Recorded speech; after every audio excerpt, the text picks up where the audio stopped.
Contrairement à ce que nous enseigne l'Église catholique et ses filles sur le salut, sachez aujourd'hui que le salut ne dépend pas de tes actions sur la terre. Pour entrer au ciel ou ne pas entrer, cela ne dépend pas de ce que toi tu fais. La seule condition posée, c'est que tu crois en Jésus-Christ et prends ton baptême au nom de Jésus-Christ et tu seras sauvé.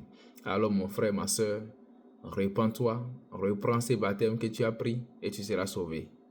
Reprends ces baptêmes en Trinité que tu as pris et que tu croyais être sauvé. Je sais que ce n'est pas de ta faute, ce n'est pas de notre faute.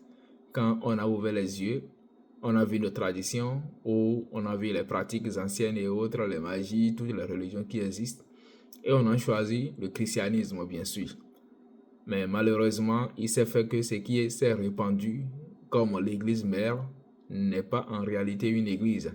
C'était une institution politique basée à Rome depuis 312 jusqu'à aujourd'hui et qui s'est fait passer pour l'église de Dieu.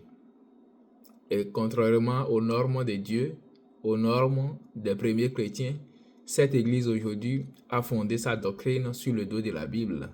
Mais si vous regardez, vous lisez bien la Bible et vous lisez la doctrine de cette église, vous allez clairement voir que l'église catholique n'a aucun lien avec ce qui est prêché dans la Bible. Je n'ai pas dit que dans la Bible, c'est uniquement Dieu qui a parlé.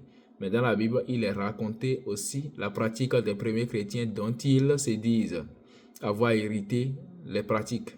Mais ces pratiques des églises corinthiennes, des églises romaines, des églises éphésiennes, des églises un peu partout qui est raconté dans la Bible, mais ces gens agissent verticalement, opposément par rapport à ce qui est narré dans la Bible. Alors ouvrez les yeux et maintenant qu'il y a encore temps, quittez cette église, quittez la Babylone avant qu'il ne soit tard. Ne soyez pas parmi ces religieux qui vont ouvrir la Bible demain pour voir à quel endroit Jésus devait descendre pour enlever l'épouse.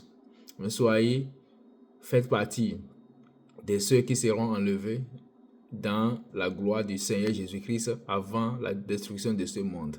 Pour cela, vous devez reprendre ces baptêmes au nom du Père et du Saint-Esprit, en prenant un nouveau baptême au nom de Jésus-Christ, tout en croyant d'abord que Jésus-Christ est Dieu et il est le seul Dieu. Il n'y a pas de Trinité au ciel. Chers amis, ne vous bloguez pas, ne vous blairez pas.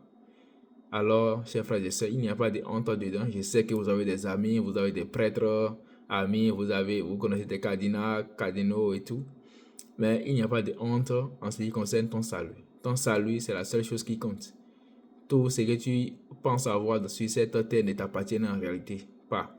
Si tu tombes aujourd'hui, rien ne t'appartient. Si tu fais un accident et que tu meurs, tu n'as même pas conscience de... Pense d'abord à ton sommeil. Lorsque tu dors, est-ce que tu as conscience de tous tes biens? Tu n'as conscience de rien. C'est la même chose au niveau de la mort ou de la fin du monde. Donc, ne te préoccupe pas des relations que tu as dans ce monde. Les candidatons ne vont que te conduire dans la perdition. Alors, quitte toutes ces religions du moins, quitte toutes ces croyances tordues et reviens à la vérité. Que Dieu vous bénisse, abonnez-vous, aimez et partagez. Soyez richement bénis, frères et sœurs.